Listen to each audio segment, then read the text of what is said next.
கன நித்திரை.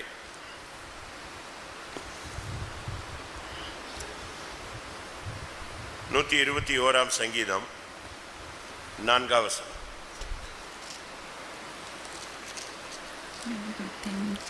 இதோ இஸ்ரவேலை காக்கிறவர் உறங்குகிறதும் இல்லை தூங்குகிறதும் இல்லை.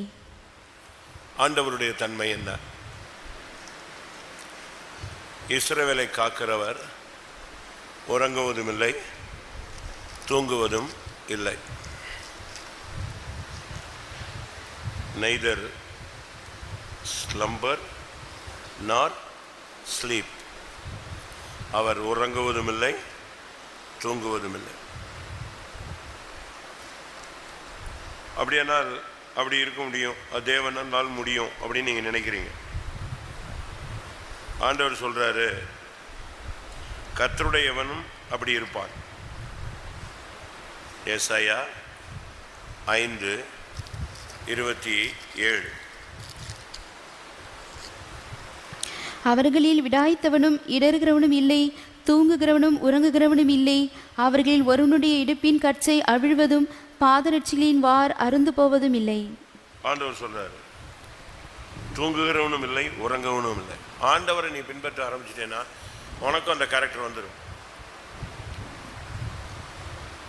அது என்ன உறங்குவதும் இல்லை தூங்குவதும் இல்லை? இந்த ரெண்டுக்குள்ள வித்தியாசம் என்ன? அதாவது ஒரு சிலர் தூங்குவாங்க, நீங்கள் தட்டுங்க ஏங்க அப்படின்னா என்ன எங்க தூங்குனேன் அப்படிமா அப்படின்னு என்ன அர்த்தம்? அவன் தூங்கலை, எதில் இருந்தான்?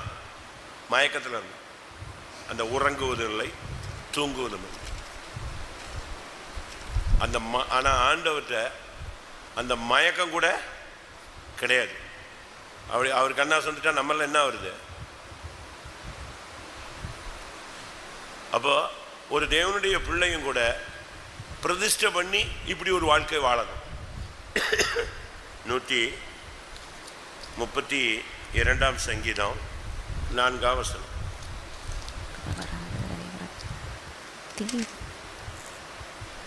என் கண்களுக்கு நித்திரையையும் என் இமைகளுக்கு உறக்கத்தையும் வரவிடுவதும் இல்லை என்று தாவீது யாக்கோபின் வல்லவருக்கு ஒரு பொருத்தனை பண்ணுகிறார்.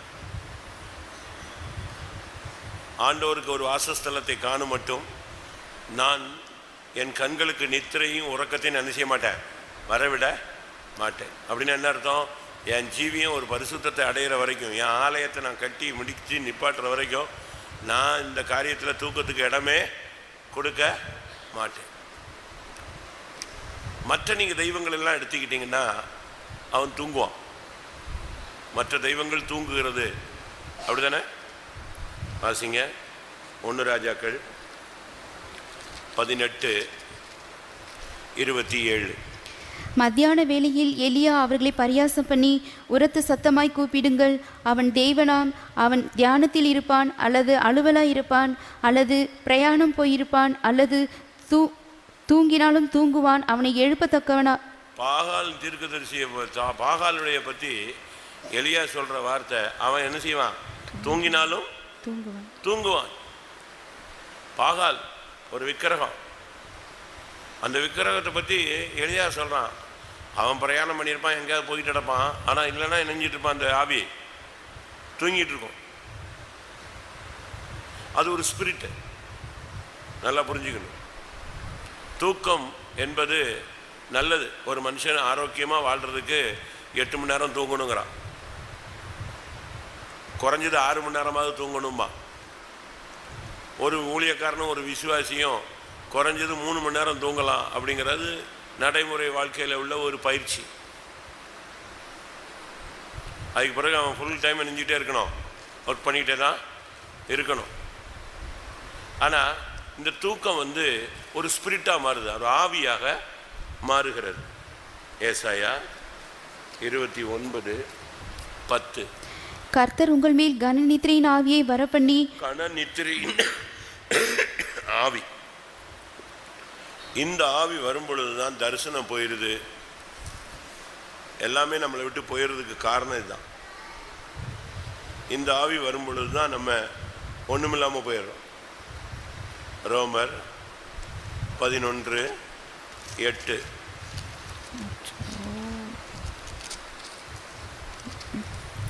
கனநித்திரையின் ஆவியும் காணாதிருக்கிற கண்களையும் கேளாதிருக்கிற காதுகளையும் தேவன் அவர்களுக்கு கொடுத்தார் என்று எழுதியிருக்கிறபடி. கனநித்திரையின் ஆவியும் காணாதிருக்கிற கண்கள் கேளாதிருக்கிற காதுகள். இந்த கனநித்திரையின் ஆவி வந்துருச்சுன்னா உனக்கு தரிசனம் கிடைக்காது, வெளிப்பாடு கிடைக்காது, கர்த்தர் உன்னை பேச மாட்டாரு, நீ அதுக்குள்ளேயே தான் கிடப்ப.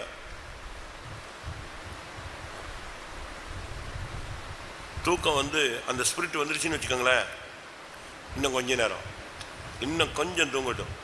நம்ம தமிழ் இதிலெல்லாம் படிச்சிருப்போம், கும்பகர்ணன் எப்படி தூங்குவானா, தொடர்ச்சியாக 6 மாதம் தூங்குவானா. அது 6 மாதம் கழித்து அந்த கதை தான் அது புராணத்தில் சொல்லப்பட்டது. 6 மாதம் கழித்து அவனை எழுப்புறதுக்கு என்ன, யாரை கூப்பிட்டு வரணும்? மனுஷன் எழுப்ப முடியாது. யார் எழுப்பணும்? யானையை வச்சு எழுப்புவாங்க. ஆமாம். அப்போ என்ன மாதிரி ஒரு ஆவி பிடிச்சி தூங்கியிருப்பான்னு யோசிச்சு பாருங்க. இப்போ கூட செல்லெல்லாம் தூங்கிட்டா எழுப்பவே முடியாது. அப்படிதானே? கரெக்டு தானே? ஆதியாகமம் 49 பாருங்க, யூதா பாலசிங்கம் தான், ஆனால் கிழட்டு சிங்கம் மாதிரி படுத்துக்கிறது. வயசு வயசு தான். யூதா பாலசிங்கம் கரெக்டாக வாசிக்கணும். 49 எத்தனைன்னு சொல்லணும், டக்குன்னு வாசிக்கணும். 9வது வசனம். யூதா பாலசிங்கம் என்னது? இள வயசு. நீ இறை கவர்ந்து கொண்டு ஏறி போனாய், என் மகனே சிங்கம் போலும் கிழ சிங்கம் போலும் மடங்கி படுத்தான், அவனை எழுப்புகிறவன் யார்? வயசு 15 தான், ஆனா 75 வயசு மாதிரி போய் கிளம்பி கிளம்ப மாதிரி படுத்துக்கிறது. அவனை எழுப்புகிறவன் யார்? யோசிச்சு பாருங்க. இன்னைக்கு அநேகர் இப்படித்தான். தூக்கம் நல்லா புரிஞ்சுக்கோங்க, இது அறுப்பு காலம், கடைசி காலம். இந்த நேரத்தில் நீ தூங்குனா கதை முடிஞ்சு போயிடும். தூக்கத்தினுடைய காரணம் என்ன? சோம்பல், சோம்பேறி ஆவிதான். நீதிமொழிகள் 19ஆம் அதிகாரம் 15ஆம் வசனம். சோம்பல் தூங்கி விழ பண்ணும், அசதியானவன் பட்டினியா இருப்பான். சோம்பல் தூங்கி விழ பண்ணும். சோம்பல் தான் உனக்கு தூக்கத்தை கொண்டு வருது. சோம்பேறி ஆவி. எறும்பினிடத்துல போய் கற்றுக்கொள், சுறுசுறுப்பை கத்துக்கள். நீதிமொழிகள் 10:5. கோடை காலத்தில் சேர்க்கிறவன் புத்தியுள்ள மகன், அறுப்பு காலத்தில் தூங்குகிறவனோ லட்சியை உண்டாக்குகிற மகன். அறுப்பு காலம் இது. ஆத்துமாக்கள் அறுவடை செஞ்சு நம்ம பரலோகத்துக்கு போய் சேர வேண்டிய நேரம், களஞ்சியத்தில் ஜனங்களை சேர்க்க வேண்டிய நேரத்தில் நீ தூங்குனா நீ யாரு? லட்சியை உண்டாக்குகிற மகன். நீதிமொழிகள் 23:21. குடியனும் போஜன பிரியனும் தரித்திரராவார்கள், தூக்கம் கந்தைகளை உடுத்துவிக்கும். அதான், தூக்கம் கந்தையை உடுத்துவிக்கும். தேவன் எனக்கு அதை செய்யலை இதை செய்யலை, நீ என்ன செஞ்ச அதை சொல்லு.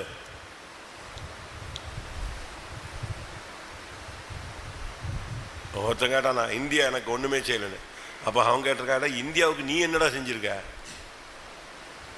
இந்திய நாடு உனக்கு ஒண்ணுமே செய்யலையா?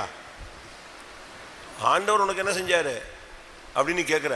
நீ ஆண்டவருக்காக என்ன செஞ்சிருக்க இது வரைக்கும்? அவர் செய்யாதது என்ன, நீ செய்தது என்ன? ஒரு பட்டியல் போடு. தூக்கம் கந்தையை உடுத்துவிக்கும்.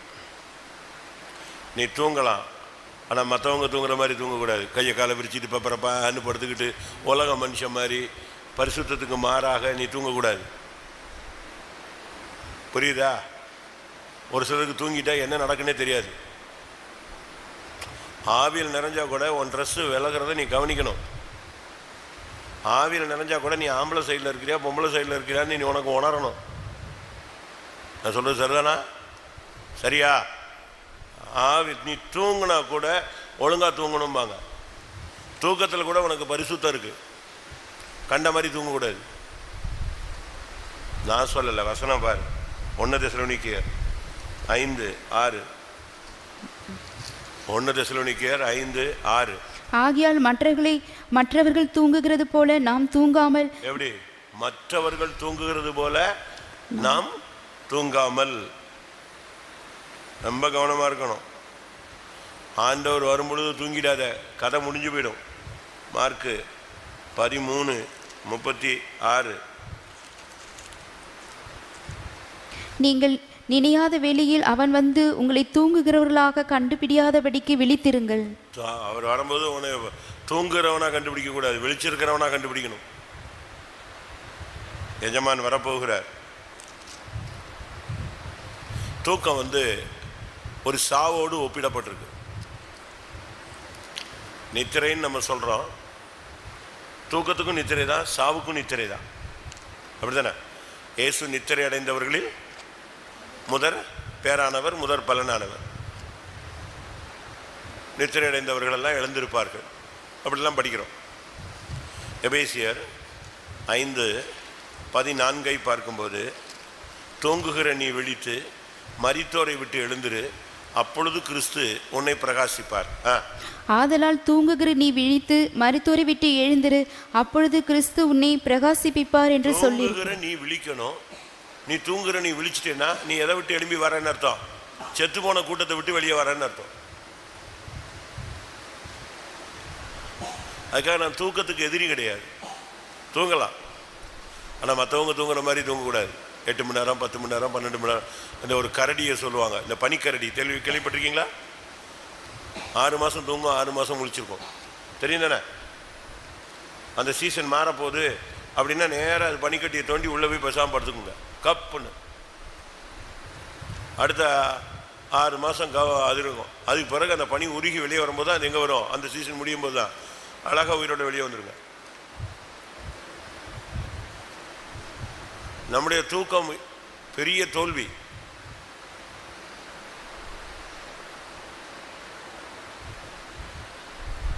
யுத்தங்களில் ஆண்டவர் யுத்தம் செய்யும் பொழுது குதிரைகள் கூட தூங்கி விழுந்துருச்சான். குதிரை தூங்காதுன்னு சொல்லுவாங்க. அப்படி அது ஒத்த காலாவது என்ன செய்யும்? 3 காலில் நின்றுக்கிட்டே தான் இருக்கும். ஒரு கால் தூக்கி வச்சா கூட அப்படியே இருந்தால் கூட அது தெளிவாகவே தான் ஸ்டெப் போட்டுக்கிட்டே இருக்கும். 4 காலில் ஒரு கால் அடிச்சுக்கிட்டே தான் இருக்கும். ஆனால் குதிரைகள் கூட இன்னைக்கு தூங்கி விழுது. அப்படின்னு என்ன அர்த்தம்? நல்ல ஊழியக்காரங்க கூட இன்னைக்கு தூக்கத்துக்கு அடிமையாயிட்டாங்கன்னு அர்த்தம். சங்கீதம் 76:6. யாக்கோபின் தேவனே, உம்முடைய கண்டினத்தினால் ரதங்களும் குதிரைகளும் உறங்கி விழுந்தது. அதான், ரதங்களும் குதிரைகளும் உறங்கி விழுந்தது. திருப்பி எங்க யுத்தத்தில் அது நிற்க போகுது?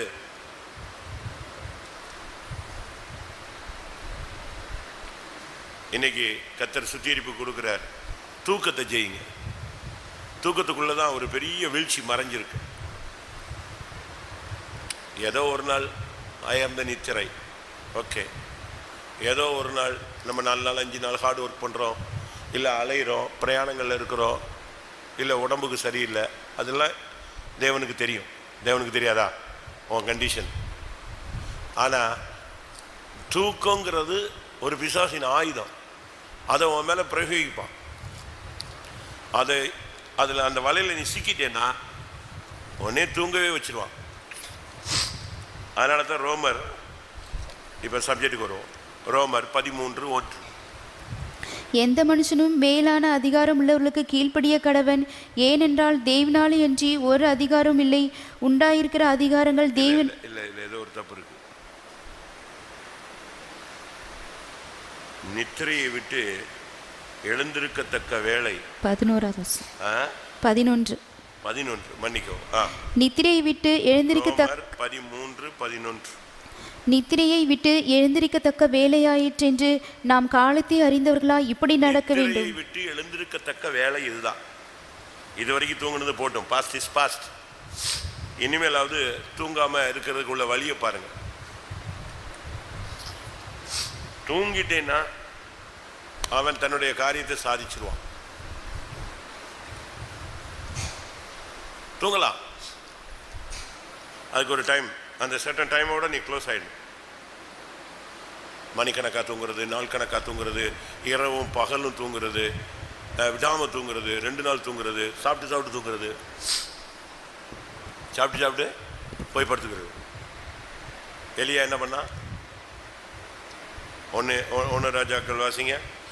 எலியா தூதன் வந்து சாப்பாடு கொடுப்பாரு, இவர் சாப்பிடுவார். சாப்பிட்டு திருப்பி எங்கே போய் படுத்துக்குவான்? படுத்துக்கொண்டான். திருப்பி போய் படுத்துக்குவான். எப்படி? அவன் 19:6 அவன் விழித்து பார்க்கிறபோது இதோ தழலில் சுடப்பட்ட அடையும் ஒரு சூரிய செடியின் கீழ் படுத்துக்கொண்டு நித்திரை பண்ணினான். அப்பொழுது ஒரு தூதன் அவனை தட்டி எழுப்பி, எழுந்திரு, போஜனம் பண்ணு என்றான். அவன் விழித்து பார்க்கிறபோது இதோ தழலில் சுடப்பட்ட அடையும் ஒரு பாத்திரத்தில் தண்ணீரும் அவன் தலைமாட்டில் இருந்தது. அப்பொழுது அவன் புசித்து குடித்து திரும்ப படுத்து கொண்டான். சாப்பிட்டு தூங்க வேண்டியதான். யாரு கொண்டு வரா? அழகா ஒரு தூதன் வந்து எதை கொடுக்குறான்? சூடா. அவனை தட்டி எழுப்பி, எப்பா சாப்பிடு அப்படிமா. எழும்னா என்ன கிடைக்கும்? தலையில் சுடப்பட்ட அடை, அடுத்து ஒரு பாத்திரத்தில் தண்ணீர். சாப்பிடுவார், திருப்பி படுத்துக்குவார். அடுத்த நாள் திரும்பி வந்து அவனை தட்டி எழுப்பி போஜனம் பண்ணு அப்படின்னா திருப்பி எழுப்பி சாப்பிட்டு படுக்கிறதுக்கு போனான். ஏய், இனிமேல் படுக்கக்கூடாது, எங்கே ஓடு? 40 நாள் ஓடுனா. ஓடினா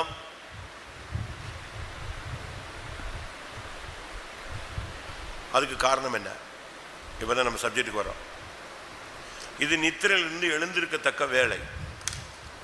பயம், கேள்விகள் உனக்குள்ள தூக்கத்தை கொண்டு வரும். பயத்தில் தான் அங்கே தூங்குறான். பயம், கேள்வி. நம்ம நல்லது தானே செஞ்சோம், நல்லா தானே பண்ணோம், நல்லா தானே ஊழியம் செஞ்சேன், பாகாலின் தீர்க்கதரிசிகள்லாம் கொன்னேன், அக்னி இறக்குனேன், வானத்தை அடைச்சேன், மலையை நிப்பாட்டினேன், மிராக்கள் பண்ணேன், எல்லாம் கரெக்டாக தானே பண்ணேன், எங்கே தப்பு நடந்துச்சு? இப்போ இந்த பொண்ணு என்னையை கொன்றுவேங்கிறாள், இவன் என்னை ஒரு வழி பண்ணிடுவேங்கிறாள் அப்படின்ட்டு எல்லாத்தையும் விட்டுட்டு நேராக போய் ஊழியமும் வேண்டாம், செத்தா போதுங்கிற லெவலுக்கு வந்துட்டான். அப்போ தான் உனக்கு தூக்கம் வருது. அப்படி தானே? கரெக்ட் தானே? 4ஆம் வசனம் வாசிங்க. 1 ராஜாக்கள் 19:4. அவன் வனாந்திரத்தில் ஒரு நாள் பிரயாணமாய் போய் ஒரு சூரிய செடியின் கீழ் உட்கார்ந்து தான் சாக வேண்டும் என்று கோரி. எப்ப சாகணும்னு உனக்கு மைண்ட் வருதோ தூக்க மயக்கத்தின் ஆவி ஒன்றை வந்துடும். ஒரு வேலையும் செய்ய மாட்டேன், வெளியே போக மாட்டேன், குளிக்க மாட்டேன், லேசாக அப்படியே உன் மைண்டு ஃபுல்லாக செத்துட்டா நல்லாயிருக்கும், செத்துட்டா நல்லா இருக்கும், அப்படியே படுத்துக்கிடுவேன், அப்படியே தூங்கிட்டே இருக்கேன். ஏய், சாப்பிட்லையா? இந்த வரேன், போய் சாப்பிட்றது, திருப்பி வர்றது, இதே ஓட்டம் ஓடிட்டு. அவனுக்கு சுத்தமாக ஒரு தூக்க மயக்கத்தின் ஆவி உள்ளே வந்துடுச்சு. 2ஆவது ட்ரிப்பு சாப்பாடு கொடுத்துட்டு ஒரு தட்டு தட்டினா தூதன். வாசிங்க 7ஆம் வசனம். கர்த்தருடைய தூதன் திரும்ப 2ஆம் தரம் வந்து அவனை தட்டி எழுப்பி, எழுந்திருந்து போஜனம் பண்ணு, நீ பண்ண வேண்டிய பிரயாணம் வெகு தூரம் என்றான். பார்த்தா இன்னும் விட்டா இவன் மாசக்கணக்கில் தூங்கிடுவான். ஒரே தட்டு சாப்பிடு, கிளம்பேனா அத்தோட ஓடினவன் தான். இன்னைக்கு அப்படி உனக்குள்ள இருக்கிற கணனத்தின் ஆவியை துரத்தி விடணும்.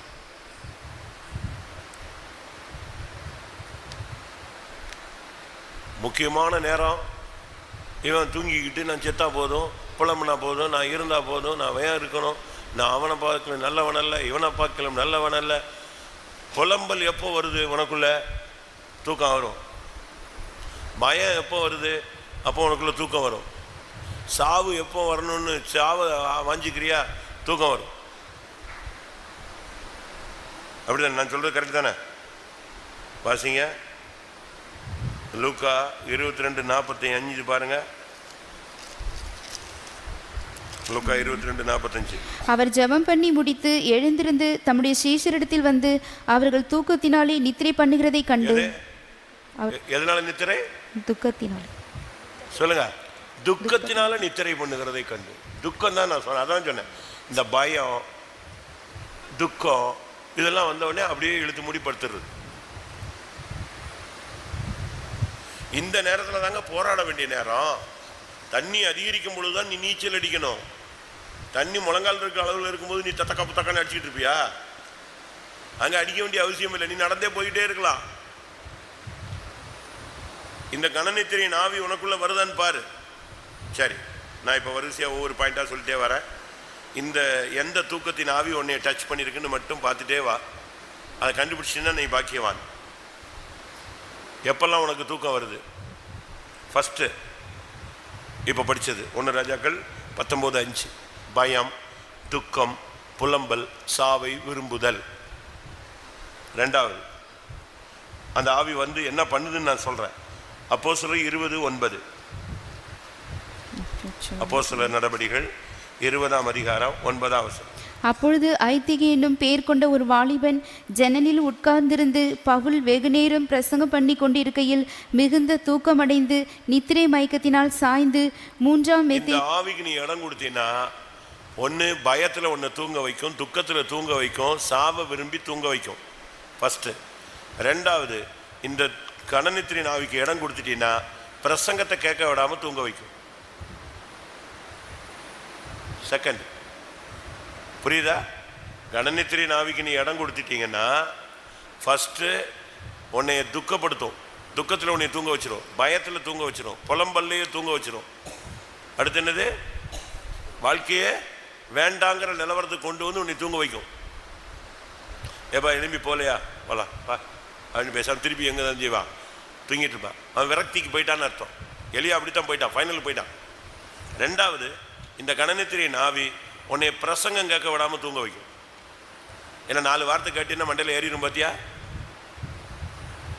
4 வார்த்தை கேட்டால் உனக்கு மண்டையில் ஏறிடும், கேட்க விடாது. பிரசங்கம் ஸ்டார்ட் பண்ணது தான், அவ்வளோதான். அப்படியே உட்கார்ந்த மாதிரியே தூங்குவாங்க. ஒரு சிலர்லாம் பாருங்கள், நான் பார்க்குறேன் பாருங்கள், முன்னால் இருக்கனா எலும்பி வர நிற்கிறேன்னா பிரசங்கம் பண்ணும்போது அந்த கண்ணு திறந்துருக்கும். அது அப்படி ஒரு சிலர் தூங்குவாங்க. அது நீங்கள் பார்த்தா தெரியும். தூங்கும் போது சிலருக்கு கண்ணே திறந்துருக்கும், பார்த்துருக்கீங்களா? அது பேய் பிடிச்சிருக்க மாதிரியும் தெரியும், செத்து போயிட்ட மாதிரியும் தெரியும். கண் அப்படியே திறந்தே இருக்கும், அப்படியே தூங்கிட்டே இருப்பாங்க. கணநித்திரியின் ஆவி உன்னைய தாக்குச்சின்னு சொன்னால் பிரசங்கத்தில் உன்னை தூங்க வைக்கும். கர்த்தருடைய வார்த்தையை கேட்க விடாது. நல்ல பிரசங்கம், ஆனால் நீ நல்லா தூங்கிட்டு இருக்க. அடிச்சு பிரசங்கம் பண்ணுவாங்க, டமால் டிமான்னு போகும், ஜனங்கள் அலேலியா ஆமென் ஆமென்பா, நீ அருமையாக போயிட்டே இருக்கும். ஏன்னா 4 வார்த்தை கேட்டீங்கன்னா நீ பரிசுத்தம் ஆயிடுவ, உன் வாழ்க்கை மாறிடும், உன் புத்தி மாறிடும், சிந்தை மாறிடும், நீ விடுதலை வாங்கிடுவ, வாழ்க்கையில் ஸ்திரப்பட்டுருவேன்னு பிசாசுக்கு தெரியும். கரெக்டாக அந்த முக்கியமான பிரசங்கத்தினுடைய கிளைமேக்ஸ் டைம் வரும்பொழுது டப்புன்னு உடனே தூங்க வச்சுவேன். அழகாக தூங்கிட்டு பிரசங்கம் முடியும் போது அல்லேலியா அப்படிம்பாங்க. சில பாஸ்டர்ஸ்லாம் அல்லேலியா போடுறதுக்கு காரணமே இந்த கேசுங்களை எழுப்புறதுக்கு தான். பிரசங்கத்தில் தூக்கம். 3வது, கெத்சமனேயில் தூக்கம். 3வது என்னது? இந்த ஆவி உள்ள வந்து எங்க தூங்க வைக்குது? கெத்சமனையிலே தூங்குது. கெத்சமனைங்கிறது இயேசு இரத்த வேர்வை சிந்துற இடம். லூக்கா 22:46. சீக்கிரம். நீங்கள் நித்திரை பண்ணுகிறது என்ன? சோதனைக்குட்படாதபடிக்கு எழுந்திருந்து ஜெபம் பண்ணுங்கள் என்றார். எங்க தூங்குறாங்க? இந்த வார்த்தை இயேசு எங்க சொல்றாரு? கெத்சமனையில. ஜெப நேரத்தில் தூங்குறது. பயங்கர ஜபம், உபாச ஜபம்பாங்க, கண்ணீர் ஜபம்பாங்க. பாஸ்டர் ஜோயல் கெத்சமனே ஜபம்னு வச்சாரு. ஒவ்வொரு ஜபம் பாஸ்டர் எம்டி வந்து எம்ஆர்பிம்பாரு, மைட்டி ரிவைவல் ப்ரேயர் அப்படிம்பாரு, ஷூட்டிங் ப்ரேயர்பாரு. இந்த ப்ரேயருக்கு வந்துடுவாங்க. ஆனால் இந்த ஆவி இருக்கிறதுனால இங்கேயும் வந்து நெஞ்சிடுறது, தூங்கிறது. கெத்சமனையில் தூக்கம். எனக்கு அது ரொம்ப டச்சிங்காக இருந்துச்சு. கெத்சமனையிலேயே உன்னை தூங்க வச்சுட்டானே பிசாசு. தூங்கினதுனால என்ன நடந்துச்சு? எல்லாரும் ஓடுனான். ஒருத்தன் பட்டயத்தை எடுத்து ஒருத்தன் காதை வெட்டினான். கெத்சமனையில் தூங்குனீன்னா நீ பட்டயத்தை எடுத்து மற்றவனை வெட்டுவ. கெத்சமனையில் தூங்குனீன்னா இந்த மார்க்கத்தில் நிற்க முடியாமல் நீ ஓடுவ. அப்படின்னு இன்னும் சரியான அர்த்தம். ஜபத்தில் தூங்கிறவன் ஓடுவான், அவனால் ஸ்டாண்ட் பண்ண முடியாது போராட்டங்களில், சோதனைகளில். அதனால தான் ஏசு சொன்னார், என்னோடு கூட 1 மணி நேரமாவது. சொல்லுங்க மறுபடியும் அந்த வசனம்.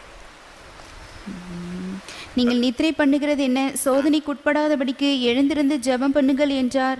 மார்க் 14:37. மார்க் 14:37. 1 மணி நேரம் ஜபத்தில் உன்னால உட்கார முடியல, அதுக்குள்ள நீ தூங்கி தொலைஞ்சிட்டேன்னா உன் ஊழியம் என்ன ஆகும்? உன் ஜீவியம் என்ன ஆகும்? வாசிங்க. பின்பு அவர் வந்து அவர்கள் நித்திரை பண்ணுகிறதை கண்டு, இது கெத்செமனே தான், பேதுருவை நோக்கி, சீமோனே நித்திரை பண்ணுகிறாயா? 1 மணி நேரம் நீ விழித்திருக்க கூடாதா? நீ மற்றவன் தூங்குறாயா? போயா. மத்திய தூங்கிட்டான், அல்பையை தூங்கிட்டான், லூக்கா தூங்கிட்டான், அடுத்து யாரு? அந்திரேயா தூங்கிட்டான். எவன் எல்லாமும் தூங்கிட்டு தொலைஞ்சு போட்டோம், விடு. நீ எப்படி தூங்கலாம்? 12 பேர். ஒருத்தன் காசுக்கு பின்னால போயிட்டான், யாரு? யூதாஸ். 11 பேர் கெத்செமனேல நிற்கிறான். 11 பேரில் 8 பேரை கர்த்தர் நிப்பாட்டிட்டாரு. அடுத்து 3 பேரை கூப்பிட்டு கொஞ்சம் தூரம் போறாரு, அங்கே ஜெபிக்கிறார், வியாகுலப்படுறார். அதுக்கு பிறகு பேதுருவை மட்டும் தனியா கொண்டு வந்து பார்க்கிறாரு. என்னப்பான்னு, 1 மணி நேரம் என் கூட ஜெபிடாமான்னா, அந்த ஆவி எப்படியும் தாக்கிடுச்சு பார்த்தீங்களா கெத்செமனேல. 8 பேரை தாக்கினது மாத்திரமல்ல, 2 பேரை தாக்கினது மாத்திரமல்ல, பேதுரு பிரதானமான ஊழியக்காரனையும் இன்னைக்கு தூக்கத்தில் பிளாட் பண்ணிட்டான். ஒரு சில பாருங்க தூக்கத்தில் ஜபத்திலே நல்லா தூங்குவாங்க. ஜப பாயிண்ட் சொல்லிட்டு இவன் தூங்கிடுவான். உலகத்தில் சொல்லுவான், பள்ளியில் தூங்கினவன், வசனம் தெரியாது, இதுலாம் நல்லா தெரியும். பள்ளியில் தூங்கினவன் கல்வி இழந்தான், கடைதனில் தூங்கினவன் முதல் இழந்தான். அப்படிதானே? ஜபத்தினில் தூங்கினவன் ஜெயம் இழந்தான், ஊழியத்தில் தூங்கினவன் உதவாக்கரையானான். அப்படிதான் முடிஞ்சு போச்சு. பிரசங்கம் கேட்கும்போது தூங்கி தலகுப்புற வந்து விழுந்தாங்க நடு ரோட்டில். பிரசங்கத்தில் தூங்கினவெல்லாம் விழுந்துடுவான் ஒரு நாள். அங்கேருந்து புறப்பட்டு வீட்டில் இருந்து ட்ரெஸ்ஸை போட்டு ஒயிட் அண்ட் ஒயிட் போட்டு மாட்டிட்டு நீ பஸ் ஏறி 2 வீலரு 4 வீலரு ஏறி இங்கே வந்து நல்லா தூங்கி எந்திரிச்சு போயிட்டேன்னா என்ன அர்த்தம்? விழுகை. அந்த வாலிபன் வந்து நைட்டெல்லாம் உட்காந்து பிரசங்கம் கேட்டு கடைசியில் 3ஆம் இடத்துலேருந்து கீழே விழுந்து தான் மிச்சம் நொறுங்கி போயிட்டான். பவுல் இறங்கி போய் அவனை உயிரோடு எப்படி எழுப்பி தூக்கிட்டு வந்துட்டான். நித்திரை அவனை விழ வைத்தது.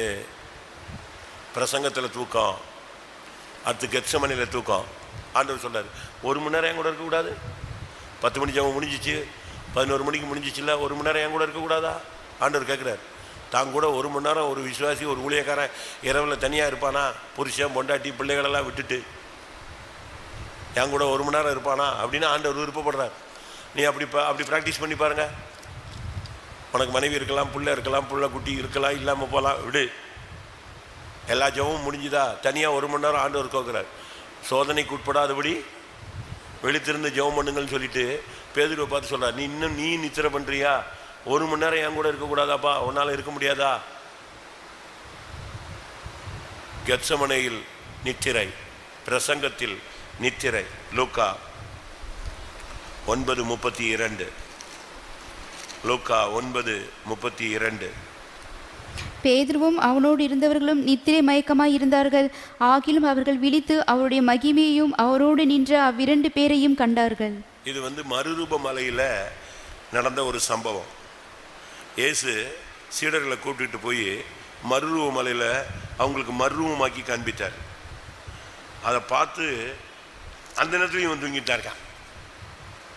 யாரு? நம்மளு எப்பவும் தூங்கி, மறுரூப மலையிலும் தூக்கம். அப்ப நீ இயேசு வரும்பொழுது மறுரூபம் ஆகும்போது நீ தூங்கிட்டு தானே இருப்ப? அப்படிதானே? இயேசு அவர்களுக்கு மறுரூபமாக்கி காண்பித்தார். அவருடைய முகம் சூரியனை போல பிரகாசித்தது. அப்படி இருக்கா? அதுக்கு முன்னால அவர் 29வது வசனம். அவர் ஜெபம் பண்ணுகையில் அவருடைய முக ரூபம் மாறிற்று, அவருடைய வஸ்திரம் வெண்மையாகி பிரகாசித்தது. அதான் இயேசு மறுரூபமாகி காண்பிக்கிறாருங்க, தன்னுடைய நிலவரத்தை வெளிப்படுத்துறார். அப்போ உடனே இவங்க அப்பவும் நித்திரையில் இருந்துட்டான். திடீர்னு முடிச்சுட்டு ஏனாக்கு ஒரு எலியாவுக்கு ஒரு கூடாரம், மோசைக்கு ஒரு கூடாரம் போட்டுருவோம், நம்ம எல்லாரும் இங்கேயே செட்டில் ஆயிடலாம். தூக்கத்தில் எழும்பி புலம்புறான் பாருங்க. மறுரூப மலையிலும் உனக்கு தூக்கமா? தாபோருங்கிற மலையில இந்த சம்பவம் நடக்குது. மறுரூப மலையில் தூக்கம். அப்ப இயேசு வரும்பொழுது தூங்கினேன்னு என்ன நடக்கும்? ஒருவன் எடுத்துக்கொள்ளப்படுவான், ஒருவன் கைவிடப்படுவான். அப்போஸ்தலர் 12:6.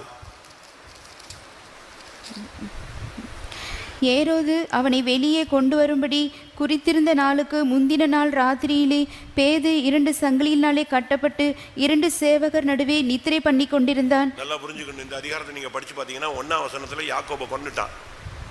ஏரோது 1ஆம் வசனத்துல யாரை கொன்னுட்டான்? 2ஆம் வசனத்துல அவனை கொன்னது எல்லாருக்கும் பிரியமா இருந்தது. 3ஆம் வசனத்துல அவன் பேதுருவை பிடிச்சி ஜெயிலில் அடிச்சிட்டான். நாளைக்கு கொல்ல போறது, நாளைக்கு காலையில் அவனுக்கு மரண தண்டனை.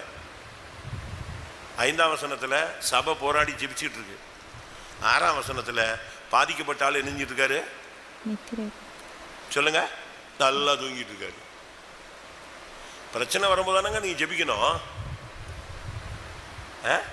அநேகர் என்ன செய்யறாங்க, போனை போட்டு ஊழியக்காரன் சொல்லிடுறது, பாஸ்டர் எனக்கு அந்த பிரச்சனை இந்த பிரச்சனை. நம்ம கடந்து இங்க கால்னு கத்திட்டு கிடப்போம். இவனை பார்த்தா நல்லா தூங்கிட்டு இருப்பான்.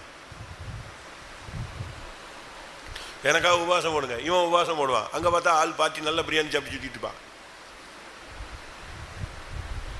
சிறைச்சாலை நேரம், மரண நேரம், நீ ஜெபிக்காம என்ன பண்ணிட்டு இருக்க? 5ஆம் வசனம் வாசி. அப்படியே பேதுரு சிறைச்சாலையிலே காக்கப்பட்டிருக்கையில் சபையார் அவனுக்காக தேவனை நோக்கி. சபை ஜெபிச்சிட்டு கிடக்குது. யாருக்காக? பேதுருவுக்காக. 6ஆம் வசனத்துல பேதுரு என்ன பண்ணிட்டு இருக்காரு? பேதுரு என்ன பண்ணிட்டு இருக்காரு? தூங்கிட்டு இருக்காரு. இன்னைக்கு நிலவரம் இப்படித்தான். உனக்கு எப்படி தூக்கம் வரும்? எப்படி தூக்கம் வரலாம்? பிரச்சனை உச்சகட்டத்தில் தேவர திறப்புல நில்லு. சுவரை அடைக்கவும், அடுத்து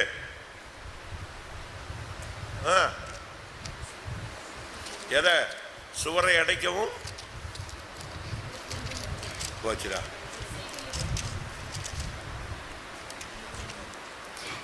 இருபத்தி 2:30. நான் தேசத்தை அழிக்க இல்லையா? டைரிலாம் கிடையாது. பரவாயில்ல, ஞானி. நான் தேசத்தை அழிக்காதபடிக்கு திறப்பிலே நிற்கவும், திறப்பில் நிற்கவும், சுவரை அடைக்கவும் ஒருத்தனை தேடின, காணல. இன்னைக்கு கடைசி காலம். சிறைச்சாலையில கட்டப்பட்டு உனக்காக ஒரு கூட்டம் ஜனங்கள் ஜெபிச்சுட்டு கிடக்குது. இவன் பெரிய ஊழியக்காரன், பிரதான ஆசாரியன், பிரதான அப்போஸ்தலன், பெரிய ஆளு, முக்கியமான ஆளு, சீஃப் அப்போஸ்தலன். எனக்கு போன வாரம் ஒரு நியூஸ் படித்தேன். எனக்கு மைண்டே குழம்பிடுச்சு. மோடிக்கு போன வாரம் ரஷ்யாவில் ஒரு அவார்டு கொடுத்தாங்க. போன வாரம் இல்லை, முந்தா நாளா, ஒரு 4 நாளைக்கு முன்னால் மோடி ரஷ்யாவில் போகும்போது ஒரு அவார்டு கொடுத்தாங்க. என்ன அவார்டு சொல்லுங்க? சொல்லுங்க, யாராவது படிச்சிங்களா? படித்தவங்க இருந்தால் கை வைத்துங்க. என்ன அவார்டு கொடுத்தாங்க சொல்லுங்க. எனக்கு அதை படித்த உடனே என்னடா மெண்டல் பையலாம் இருக்கானுங்களே, ரஷ்யாவில் கூட இப்படி இருக்கான. அப்போஸ்தல அவார்டு கொடுத்துருக்காங்க. யாருக்கு? மோடிக்கு.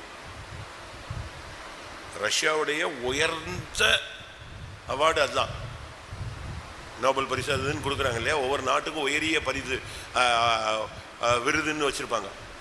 அதில் ஒரு அவார்டு டாப், உலகத்திலேயே ரஷ்யாவிலேயே டாப்பான அவார்டு சென்ட் ஆண்ட்ரூஸ்.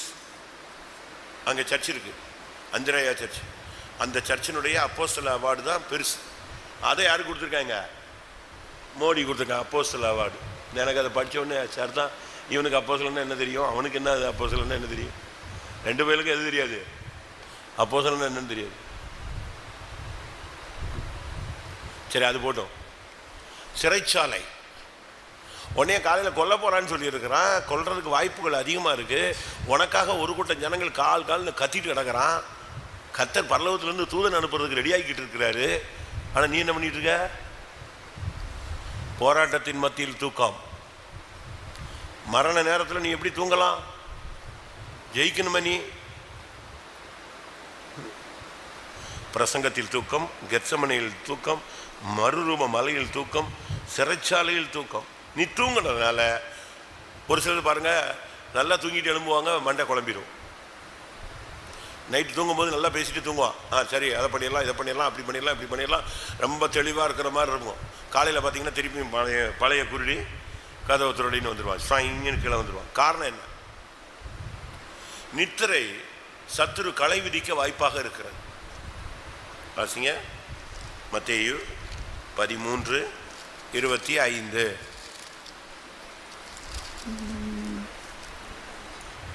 மனுஷன் நித்திரை பண்ணுகையில் அவனுடைய சத்துரு கோதுமைக்குள் களைகளை விதைத்துவிட்டு போனான். போதுமா? மனுஷன் நித்திரை பண்ணும்போது கோதுமைக்குள்ள எதை விதைச்சிட்டு போயிடுவான், களையை விதைச்சிட்டு போயிடுவான். திருப்பி காலையில் எழுந்திரிச்ச உடனே மறுபடியும் இப்போ நம்ம ஒரு சிலர் தான் சொல்லுவோம், சரி விடு, நீ தூங்கு, காலையில் பார்த்துக்கலாம், காலையில் பார்த்துக்கலாம், காலையில் பார்த்துக்கலாமா. இவன் காலையில் எழும்பின உடனே என்ன வருவான்? ஏன்னா திருப்பி அந்த சத்துரு எதை விதைச்சிட்டு போயிடுவான், நைட்டில் களையை விதைச்சிட்டு போயிடுவான். சரி, அடுத்து கொந்தளிப்பில் தூக்கம். யார் அவன்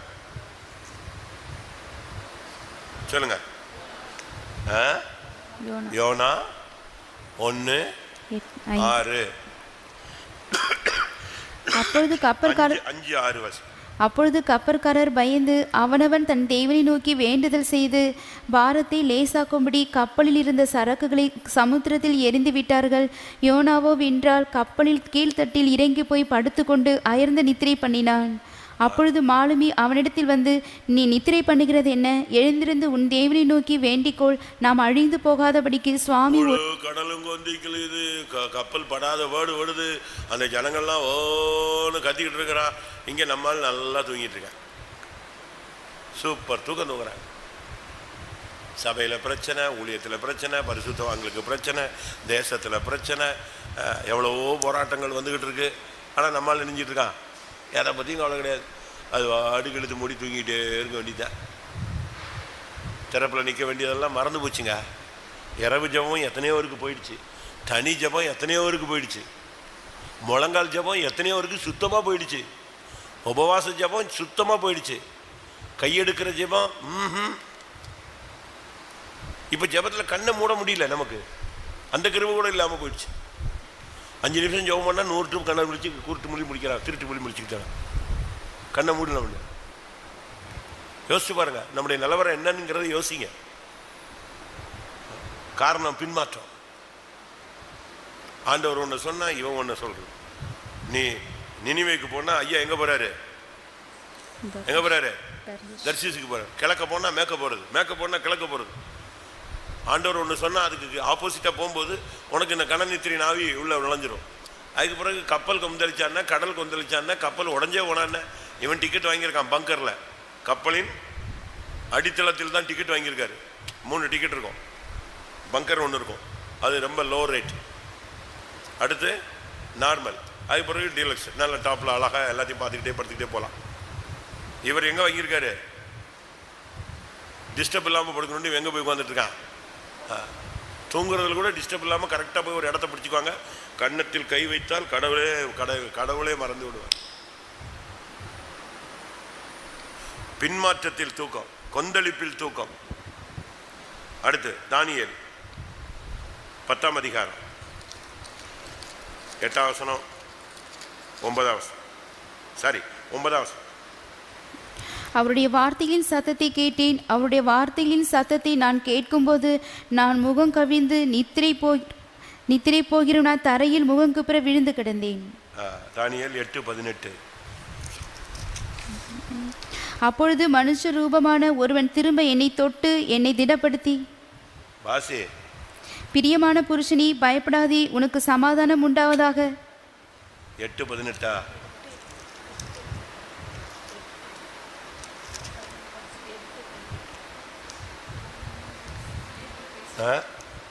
இருக்குல்ல, வாசி 8:18. நீ என்னத்தையாவது தானியேல் 8:18. அவன் என்னோட பேசுகையில் நான் தரையில் முகங்குப்புற கிடந்து, என்னுடனே பேசுகையில் தரையில் முகங்குப்புற கிடந்து அயர்ந்து நித்திரை கொண்டேன். போதுமா? கர்த்தர் பேசுறாரு.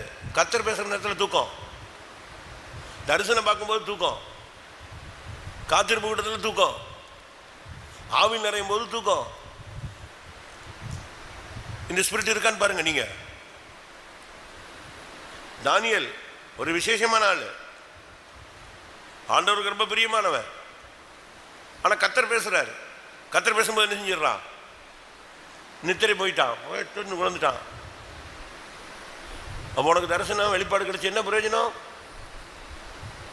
யோசிச்சு பாருங்க. கர்த்தர் பேசும்போது தூக்கம், ஊழியத்தில் தூக்கம். ஊழியத்தில் இன்னைக்கு எல்லாருக்கும் ரொம்ப இன்ட்ரெஸ்ட் ஆனது தூக்கம் தாங்க.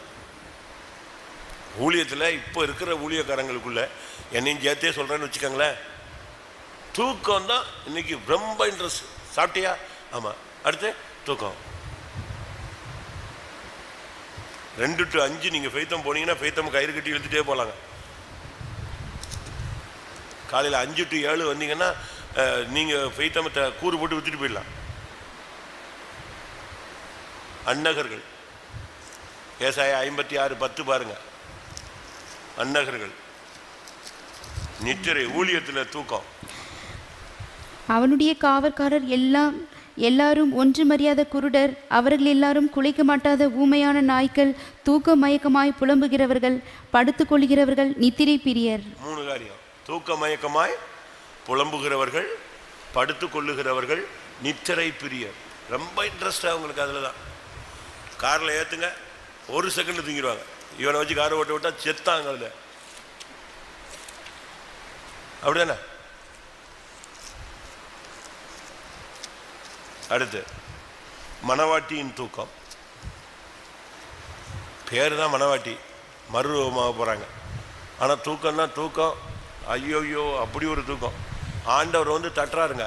வாசிங்க உன்னத பாட்டு 5:2. உன்னத பாட்டு 5:2.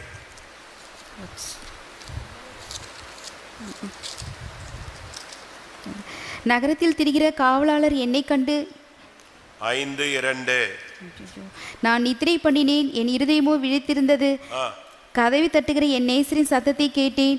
என் சகோதரியை இவர் நித்திரை பண்ணினானா, இருதயம் விழிச்சிருந்துச்சான். கதவை தட்டுகிற ஆண்டோடைய சத்தம் கேட்குது, ஆனா எழும்பலையே.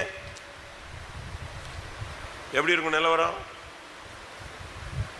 அதனால ஆண்டவர் பார்த்தாரு, நீ தூங்கு, நீ எழும்பவே வேண்டாம், நீ இப்படியே கடை. உன்னத பாட்டு 1:7 வாசி, 2:7 வாசிங்க. எருசலேமின் குமாரத்திகளே, எனக்கு பிரியமானவர்களுக்கு மனதாக மட்டும் நீங்கள் அவளை விழிக்க பண்ணாமலும் எழுப்பாமலும் இருக்கும்படி ஆண்டவர் சொல்றாரு. அது என்னைக்கு எழும்புதோ சனியை எழும்புட்டு விட்டு போயிட்டாரு. மணவாட்டிக்கு முடிவு கடைசியில் என்ன சொல்றாரு?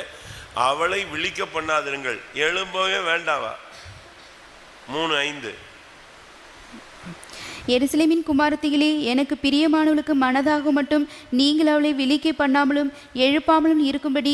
எப்படி ஆண்டவர் சொல்றார்? திரும்பவும் சொல்றாரு, அவளை எழுப்பாதீங்கப்பா, விட்டுருங்க. அது சொன்ன என்ன சத்தம் போட்டாலும், பனிஷ்மெண்ட் கொடுத்தாலும், சிரிச்சு சொன்னாலும், சினிங்கி சொன்னாலும், அடித்தாலும், என்ன சொன்னாலும் அது மண்டையில் ஏறாது. அதை விட்டுடு, அவளை எழுப்பாத.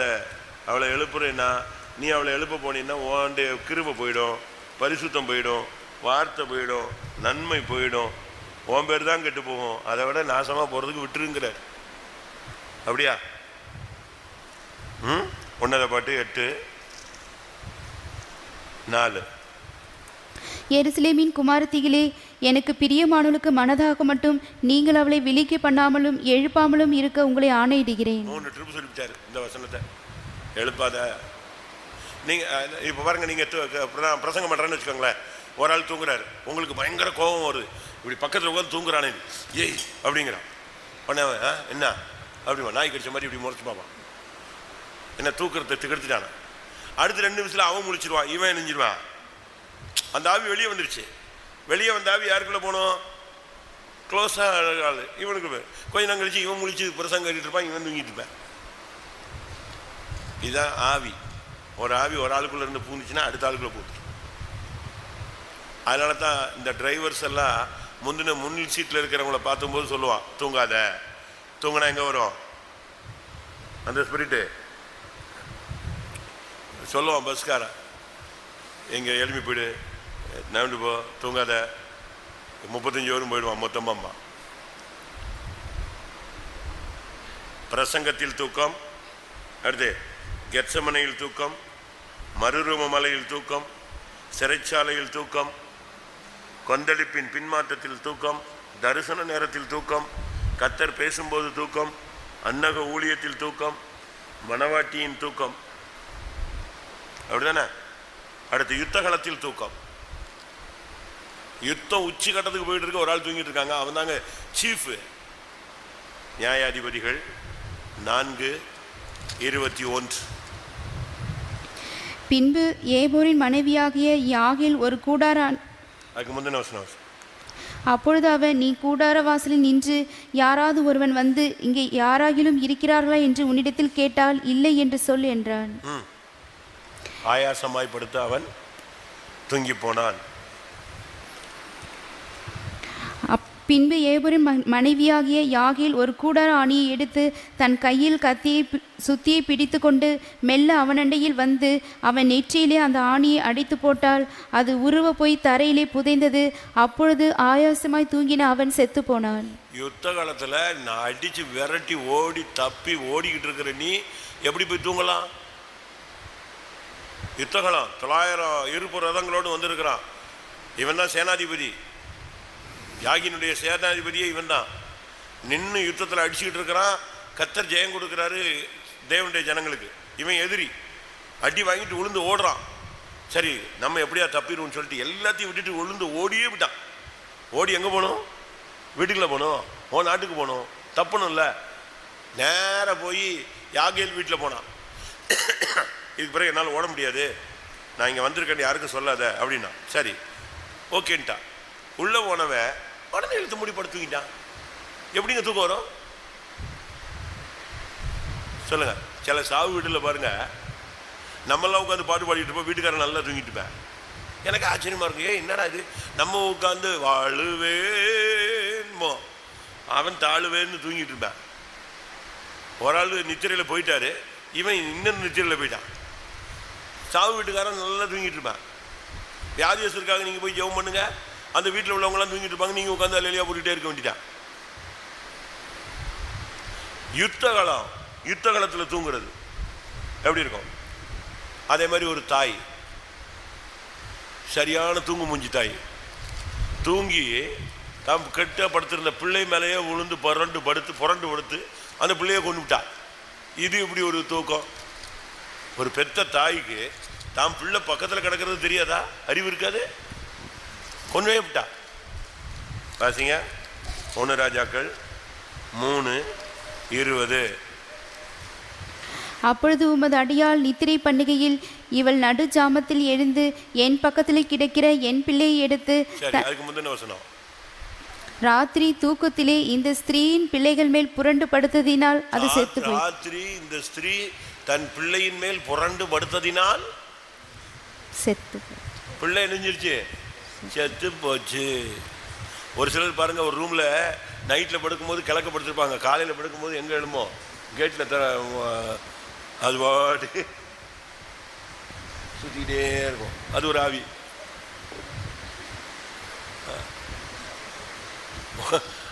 ஒரு சிலர் பாருங்க கட்டில இருந்து பொத்துன்னு விழுந்துருவாங்க, அது ஒரு ஆவி. இங்க பாருங்க, ஒரு தாய் பஞ்சாயத்து யார்கிட்ட வருது? சாலமோன்ட்ட வருது. என்னன்னு கேட்குறான். 2 தாயும் போய் நிற்கிறாங்க. நைட்டு பிள்ளை செத்துருச்சு. செத்த உடனே உஷாராகி பக்கத்தில் உள்ள பிள்ளைக்கு தாங்கிட்ட போட்டுக்கிட்டு அதை மட்டும் தெளிவாக செய்ய தெரியுது. எப்படி? புரண்டு படுத்து பிள்ளைய கொண்டுட்டா. பிள்ளை செத்து போச்சுன்னு கண்டுபிடிச்ச உடனே டக்குன்னு அந்த பிள்ளைய கொண்டு போய் உயிரோடு இருக்கிற அந்த பிள்ளைய தூக்கி தனக்கிட்ட கொண்டு வந்து செத்து போன குழந்தைய அடுத்த தாய்கிட்ட விட்டுட்டு இழுத்து மூடி தூங்கிட்டா, ஒன்றும் தெரியாத மாதிரி. அது காலையில் பஞ்சாயத்துக்கு வருது, ராஜாட்ட போகுது. ராஜா பார்த்தா, இது என்னடா அது புது விந்தையான ஒரு கொஸ்டின் வந்துட்டு, இது என்னன்னு கேட்டான். இல்லை. அப்போ அவன் சொன்னான், சரி ஓகே, எதுக்கு இந்த பிரச்சனை, ஒரு கத்தியட்டு வாடா, 2 பிள்ளை ஒரே பிள்ளைய தொண்டா விட்டு ஆளுக்கு பாதியை கொடுன்னா. புரண்டு படுத்த தாய் என்ன சொன்னா, பிள்ளைய கொண்டவன் என்ன சொன்னா, ஆமாம் அப்படியே செய்யுங்கண்ணா. அப்போ தான் புரிஞ்சுது. ஓ, இன்னொருத்தி சொன்னா, ஐயோ அவளுக்கே கொடுத்துருங்க, என் பிள்ளை என் குடல்லாம் கொதிக்குது, என் பிள்ளைய கொண்டாதீங்கண்ணா. எப்படி இருக்கும்? நீ தூக்கம் நீ புரண்டு படுத்து உன் ஜெய ஜீவியம் கெட்டு போயிடும், செத்து போவோம். ஆண் பிள்ளை செத்து போனது, உன் ஜெய ஜீவியமே செத்து போயிடும். உனக்கு அந்த விக்டோரியஸ் லைஃபே இருக்காது. ஜெய ஜீவியங்கிறது பிராக்டிஸ்லேயே வராது. அடுத்து சிம்சோனின் தூக்கம். மொத்தமாக அவனுக்கு சத்துருக்கள்ங்க, எங்கே போனாலும் பின்னால் சத்துருக்கள் வந்துடுவான். 1000 பேர் வருவான், பெலிஸ்தர்கள் வருவான், அங்கே பிரச்சனை இங்கே பிரச்சனை, எல்லா இடத்துலையும் அவனுக்கு பிரச்சனை. ஆனால் இவன் போய் அவன் வீட்டிலேயாவது போய் படுத்துக்குவான். காசால போனால் அங்கே ஒரு வீட்டில் படுத்துக்குவான், இன்னொரு வீட்டுக்கு போனால் எங்கே போயிடுவான், திம்னாத்துக்கு போனால் அங்கே ஒரு வீட்டில் போய் படுத்துக்குவான், இன்னொரு இடத்துக்கு போனால் அங்கே ஒரு வீட்டில் போய் படுத்துக்குவான். எல்லா இடத்துலையும் தூங்கிக்கிட்டே இருக்கிறது தான். கடைசியில் தெளிலா வீட்டில் போய் அவன் மடியில் போய் படுத்தே தூங்கிட்டான், தொலைஞ்சே போயிட்டான். உனக்கு இவ்வளவு சத்துருக்கள் இருக்காங்களே, நீ ஒரு பிரதிஷ்டை உள்ள ஆளாச்ச, நீ ஒரு பரிசுத்த, நீ ஒரு நசரேய விரதத்துக்கு உட்பட்டவனாச்ச, நீ எப்படி போய் அங்கே போய் தூங்கலாம்? கண்ட இடத்துல தூங்கலாமா? நீ எவ்வளோ கவனமாக இருக்கணும். உன் பிரதிஷ்டை என்ன? இதோ சத்துருக்கள் வந்து விட்டார்கள் அப்படின்னு டபால் எடுத்து எல்லாத்தையும் பிடிங்கி போட்டு போயிட்டே இருப்பான்.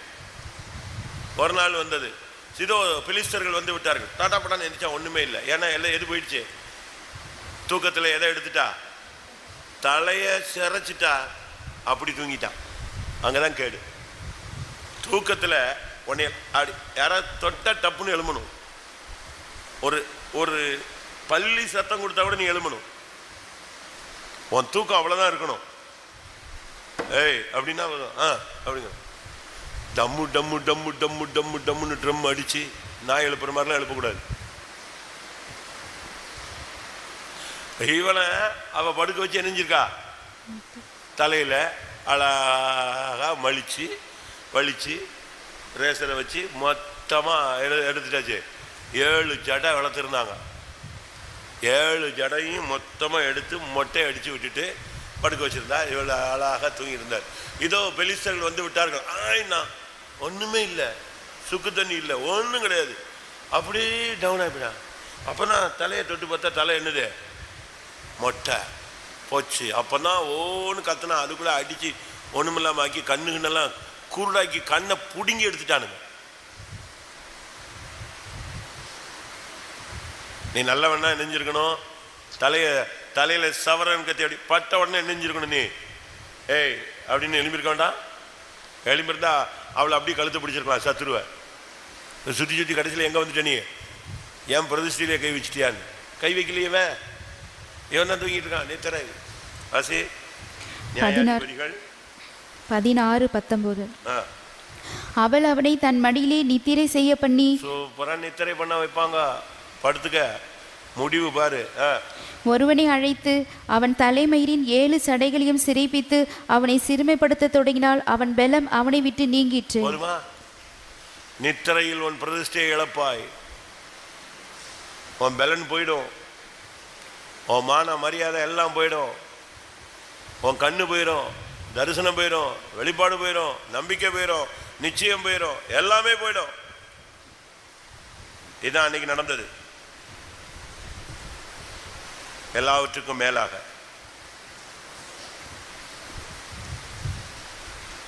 இன்னொரு பாயிண்ட் சொல்றேன். சவுலின் தூக்கம்.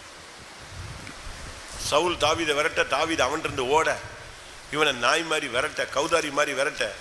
அவன் சொல்றான், நான் ஒரு கௌதாரி போல என்னை ஏன் விரட்டுறீங்க? நான் ஒரு தெள்ளு பூச்சி, நான் ஒரு செத்த நாய், என்னை ஏங்க விரட்டுறீங்கிறான். அவனை விரட்டி போய் பிடிச்சிட்டான். பிடிக்கிற லெவலுக்கு வந்தாச்சு. 2 பேரும் கிட்ட வந்தாச்சு. அந்த இடத்துல பார்த்தீங்கன்னா சவுல் நைட் ஆயிடுச்சுன்னு தூங்கிட்டாங்க.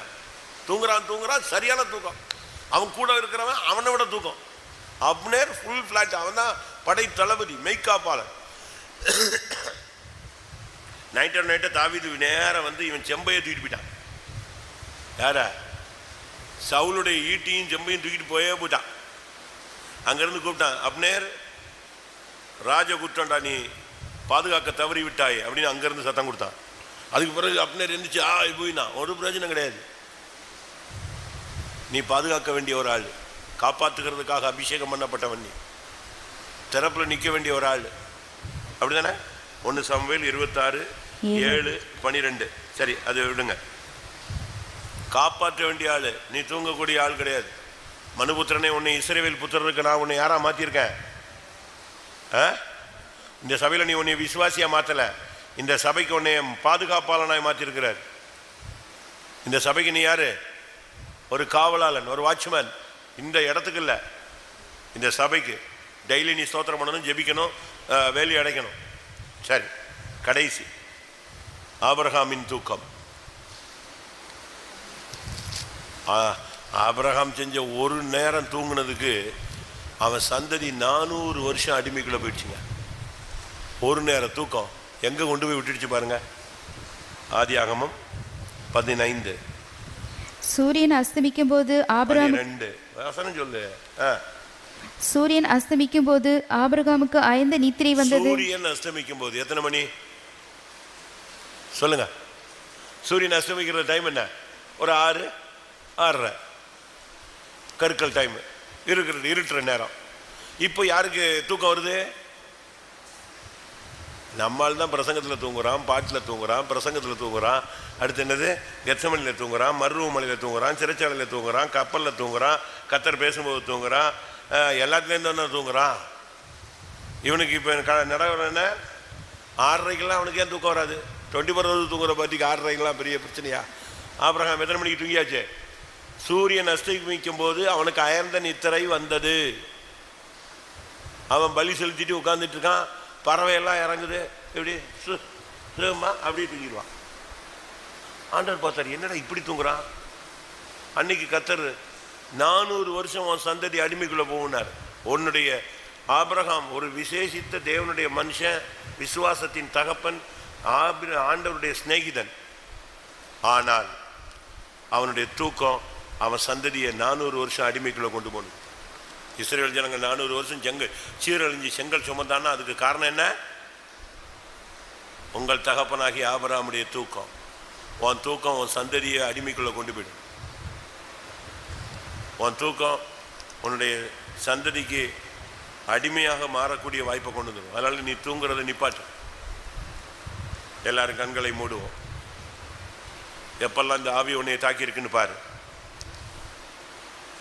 எத்தனை 4 மணி ஜபத்தில் தூங்கியிருப்ப, எத்தனை 6 மணி ஜபத்தில் தூங்கியிருப்ப, எத்தனை 10 மணி ஜபத்தில் தூங்கியிருப்ப. எல்லாம் கண்ணை போடுங்க, முழங்கால் போடுங்க. நான் ரிப்பீட் பண்ணுறேன், மனசில் கொண்டு வாங்க. இஸ்ரவேலை காக்கிறவர் உறங்குவதும் இல்லை, தூங்குவதும் இல்லை. என்னை பின்பற்றுகிறவன் உறங்குறதும் இல்லை, தூங்குறதும் இல்லை. பிரதிஷ்டை உள்ளவன் யாக்கோபின் வல்லவருக்கு ஒரு வாசஸ்தலத்தை காணும் மட்டும் நான் என் கண்களுக்கு நித்திரையை கொண்டு வர மாட்டேன். பாகால் தூங்குவான், தேவன் தூங்குவதில்லை. நீ தூங்கினால் லட்சை உண்டாக்குகிற மகன். நீ தூங்கினால் கந்தையை உடுத்து வைக்கப்படுவாய். சோம்பல் தூக்கத்தை வருவிக்கும். மற்றவர்கள் தூங்குகிறது போல நீ தூங்கக்கூடாது. இது எழுந்திருக்கத்தக்க வேலை. எல்லாம் கண்ணை மூடுங்க. அல்லேலூயா. இந்த நேரத்தில் நீ என்ன செய்து கொண்டிருக்கிறாய்? உன் நிலவரம் என்ன? பயம் உனக்கு, துக்கம் உனக்கு நித்திரையை கொடுக்கிறது. புலம்புகிற நீ தூங்குகிறாய். சாவை விரும்புகிறவன் தூங்குகிறான். பிரசங்கத்தில் தூக்கம், கெத்சமனையில் தூக்கம், மறுரூப மலையில் தூக்கம், சிறைச்சாலையில் தூக்கம். 1 மணி நேரம் கூட கத்தரோடு உன்னால் விழித்திருக்க முடியவில்லை. நீ நித்திரை பண்ணும் பொழுது சத்துரு களையை விதைக்கிறான். பின்மாற்றத்தில் கொந்தளிப்பில் தூக்கம். கத்தர் பேசும்போதும் தரிசனம் கொடுக்கும் போதும் உனக்கு தூக்கம். அன்னக ஊழியத்தில் தூக்கம், மனவாட்டியின் தூக்கம், யுத்தகலத்தில் தூக்கம், ஒரு தாயின் தூக்கம், சவுலின் தூக்கம், சிம்சோனின் தூக்கம், ஆபிரகாமின் தூக்கம். உனக்குள் எந்த ஆவி பூந்திருக்கிறது? நான் காலையில் ஜபதினங்கள் என்னிடத்தில் குறைந்து போய்விட்டதேன்னு இவங்க பாடினாங்க. நான் வெளியே உட்காந்துருந்தேன். சாயங்காலம் என்ன ஆண்டவரேன், ஜபதினம் குறையிறதுக்கு காரணமே தூக்கம்தான் அப்படின்னாரு. அதே போல தான் நான் இதை ரெடி பண்ணேன். தூக்கம் மற்ற எல்லா சுத்திரிப்பை விட தூக்கத்தை நீ ஜெயிச்சிட்டேன்னா ஜெயஜீவியம் உனக்கு தானாகவே பயிற்சி வீக்கில் வந்துடும். தூக்கத்தை ஜெயிச்சிட்டேன்னா நீ பிசாசு ஜெயிச்சிட்டேன்னு அர்த்தம். தூக்கத்தை ஜெயிச்சிட்டேன்னா நீ வலு சர்ப்பத்தை ஜெயிச்சிட்டேன்னு அர்த்தம். தூக்கத்தை ஜெயிச்சிட்டேன்னா உனக்குள்ள பரிசுத்தம் தொடங்குகிறதுன்னு அர்த்தம். ஷடாபாக்கா துராபானியா. 10 நிமிஷம் எல்லாரும் கண்ணை மூடுங்க, முழங்கால் போட்டு இந்த தூக்க ஆவியை எதிர்த்து நில்லுங்க, துரத்துங்க. இப்போ நீங்கள் இந்த பிரசங்கங்கள், இந்த வார்த்தைகள் கேட்கும் பொழுது உணர்த்தப்பட்டிருப்பீர்கள். ஆனால் இப்போ அந்த ஆவியை எதிர்த்து நில்லி துரத்துங்க. வேண்டாம். எத்தனை பேர் ஒத்துக்கொள்கிறீர்கள்? நான் தான் அந்த சீசரா. யுத்த களத்தில் நான் தூங்கின ஒரு ஆள். பலி செலுத்தும் போது தூங்கின ஆபிரகாம் நான் தான். புரண்டு படுத்து பிள்ளையை கொன்ற தாய் நான் தான். ஷிடபல கதிகரமனது. அந்த எலியா, நான் தான் கெத்சமனையில் தூங்கின ஆள், நான் தான் பிரசங்கத்தில் தூங்கின ஆள், தான் மறுரூப மலையில் தூங்கினவன் நான் தான். ஒப்புக்கொள்ளுங்கள், ஒத்துக்கொள்ளுங்கள். அந்த ஆவியை எதிர்த்து நின்று இன்னைக்கு கணனித்திரின் ஆவியிலிருந்து ஒரு விடுதலை பெறுங்கள். ஜெய ஜீவியம் தொடங்கட்டும், பரிசுத்தம் தொடங்கட்டும். ஆம், அந்த கணனித்திரின் ஆவியினால அதிகமாய் பாதிக்கப்பட்ட, அதனால எவ்வளவோ கிருபை நஷ்டமாகிவிட்டது, எவ்வளவோ ஜபங்கள் வீணாய் போய்விட்டது, எவ்வளவோ திறப்பின் வாசலில் ஜபம் விட்டு விட்டேன், தனிப்பட்ட ஜீவியம், இரவு ஜபம், இன்னும் எத்தனையோ நன்மைகள் கிருபைகளை நான் இழந்துட்டேன். அதை ஒத்துக்கொள்கிறேன். கணனித்திரின் ஆவினால என்னுடைய ஊழியத்தினுடைய மேன்மை, என் குடும்பத்தில் நடக்க வேண்டிய எத்தனையோ காரியங்கள் தடைப்பட்டது. இந்த நித்திரையின் ஆவினால நான் எவ்வளவோ தெய்வீகத்தை நான் இழந்துட்டேன். எத்தனை பேர் ஒத்துக்கொள்றீங்க? அவங்க மட்டும் கைகளை வைத்துங்க பார்க்கலாம். எனக்கு ஒரு காலத்தில் இரவும் பகலும் ஜெபிக்கிற ஒரு ஆவி இருந்தது. தனியாய் நான் உட்கார்ந்து மணிக்கணக்காய் போராடினேன். கர்த்தர் என்னோடு பேசுவார், ரகசியங்களை வெளிப்படுத்துவார், மறைபொருளை வெளிப்படுத்துவார். தேவ சமூகம் எனக்கு இன்பமாயிருக்கும், தூக்கமே வராது. இரவும் பகலும் ஆண்டவருடைய பாதத்துல கடந்த நாட்களை எண்ணி நான் துக்கப்படுகிறேன். இப்ப இந்த ஆவி என்னை விட்டு விலகி, இந்த கணனித்திரியின் ஆவினால என் ஜபம், என் ஊழியம், என்னுடைய எல்லாமே நஷ்டமடைந்து விட்டது. தேவரீர் என்னை மன்னியோ.